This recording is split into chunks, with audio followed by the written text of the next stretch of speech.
जय श्री कृष्ण साथियों, स्वागत है आप सबका आपके YouTube चैनल यादव सरकार पे।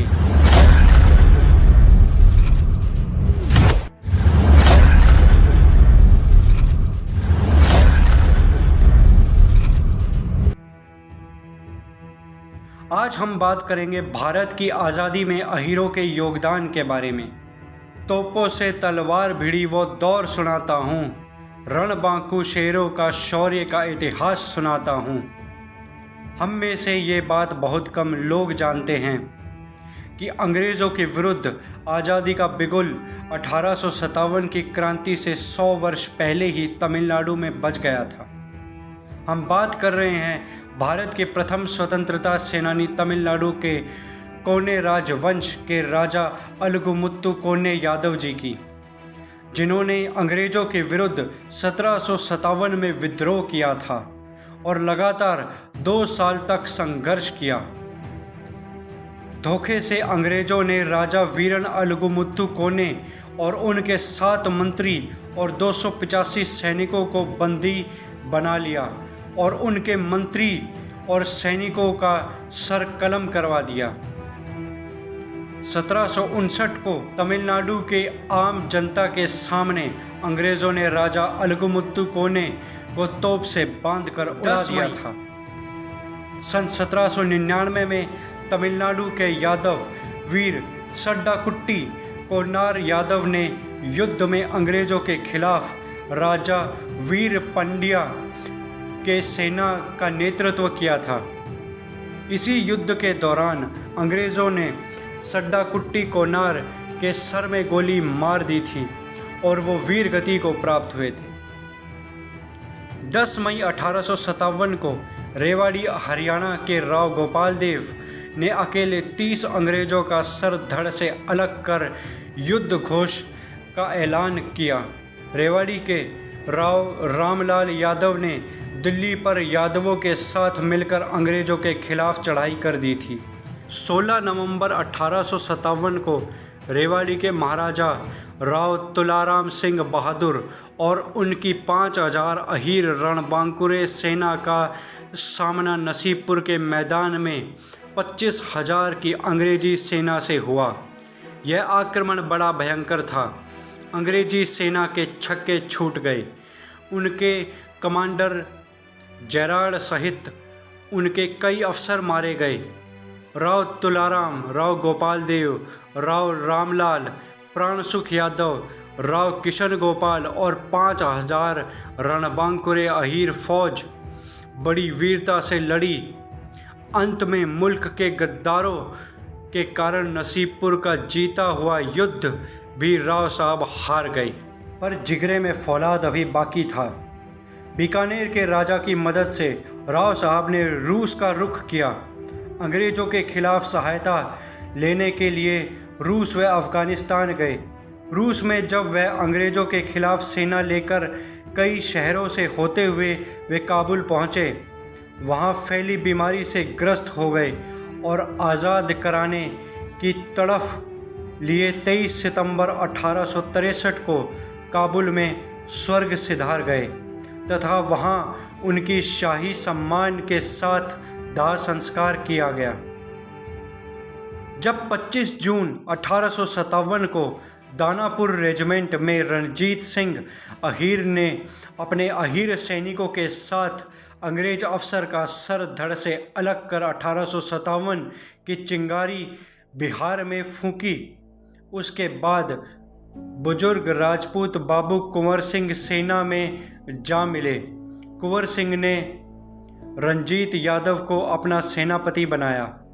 कुंवर सिंह की मृत्यु के बाद भी रंजीत अहीर ने अंग्रेज़ों के खिलाफ 2 वर्ष तक संघर्ष जारी रखा और कई जगह पर छापामार युद्ध किया। रंजीत सिंह के दल में 2000 से ज़्यादा पैदल सेना थी, पर अंग्रेज़ों ने उनको छल से पकड़ लिया और काला पानी की सज़ा दी। मालवा क्षेत्र में अहीर लल्ला जी पटेल ने ब्रिटिश हुकूमत के खिलाफ बगावत की थी। 1853 की क्रांति का अहीर जाति का वह प्रमुख नेता था। लल्ला जी के पास 5000 पैदल सैनिक व हजारों घुड़सवारों की सेना थी। अंग्रेजों के खिलाफ युद्ध करते हुए वे वीर गति को प्राप्त हो गए थे। 1857 की क्रांति जब बुलंदशहर में लगी तो सूर्यवंशी मेहताब सिंह आगे बढ़कर क्रांतिकारी सेना को लीड कर रहे थे और उनके निवेदन करने पर 20,000 की सेना में शामिल थे। अहीर चौबीसा यानी यादवों के 24 गांव के अहीर, चौबीसा अर्थात अहीरों के अलग अलग गोत्रों के 24 गांव। बुलंदशहर से टर्नबुल के नेतृत्व में सेना बराल पहुंची, जहां युद्ध का आगाज हुआ। आधुनिक हथियारों से लैस ब्रिटिश सैनिक को भारत के सैनिक युद्ध में बराबर टक्कर दे रहे थे। कई दिनों तक युद्ध चला। हजारों अहीर इस युद्ध में वीरगति को प्राप्त हो गए थे। गुजरात में जब 90% हिंदू आबादी को नज़रअंदाज कर जूनागढ़ का नवाब जूनागढ़ को पाकिस्तान में मिलाने जा रहा था, तब नवाब को गुजरात के महान स्वतंत्रता सेनानी वीर अहीर मेणंद बापा डांगर जी ने रोका था। 14 दिसंबर सन 1938 को बांका बिहार के अहीर जमींदारी महेंद्र गोप ने 120 क्रांतिकारियों के दल के साथ मिलकर अंग्रेजों के खिलाफ विद्रोह कर दिया। उन्होंने अन्य स्वतंत्रता संग्राम के सेनानी के सहयोग से भागलपुर एवं बांका के कार्य क्षेत्र बनाकर बेलहर थाना को जलाने, सिपाहियों के कत्ले-आम, पसराहा रेलवे स्टेशन पर लूटपाट व रेलवे स्टेशन को जलाने का कार्य किया। शहीद महेंद्र गोप के दल में 250 से अधिक क्रांतिकारी थे। इनके संगठनिक क्षमता व मार्क स्वभाव के कारण अंग्रेजी हुकूमत भी परहेज करते थे। 1944 के 8 दिसंबर को महेंद्र गोप बुखार से पीड़ित हो गए।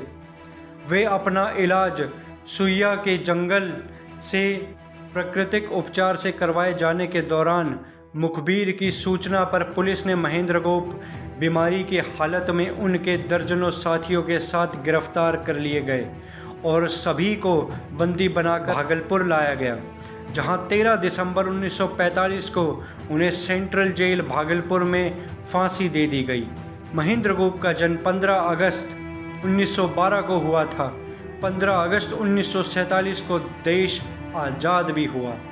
ठकुराइन दुलिया यादव, धतूरी देवी, अहिरानी सोमवरिया देवी जैसे हजारों यदुवंशी क्षत्रिय क्षत्रियाणियों ने अंग्रेज़ों के खिलाफ विद्रोह किया।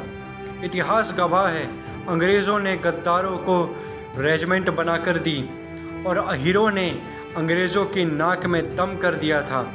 उस समय अंग्रेज़ों के बीच अहीरों का बड़ा खौफ था, पर अफसोस इस बात का है, भारत का प्रथम स्वतंत्रता सेनानी अलगुमुत्तु कोने यादव, 1857 के महान स्वतंत्रता सेनानी राव तुलाराम सिंह जैसे हजारों यादव क्रांतिकारियों का इतिहास लिखने में मानो शाही ही सूख गई। यादव समाज अपना गौरवशाली इतिहास पहचाने और सभी यदुवंशियों तक अपना गौरवशाली इतिहास पहुंचाए। इस वीडियो पर अगर आप सब मिलकर 5000 लाइक्स करते हो तो हम बहुत जल्द ही इसका पार्ट 2 भी लेकर आएंगे। दादा किशन की जय। अहीर रेजिमेंट हक हमारा। वीर भोग्य वसुंधरा।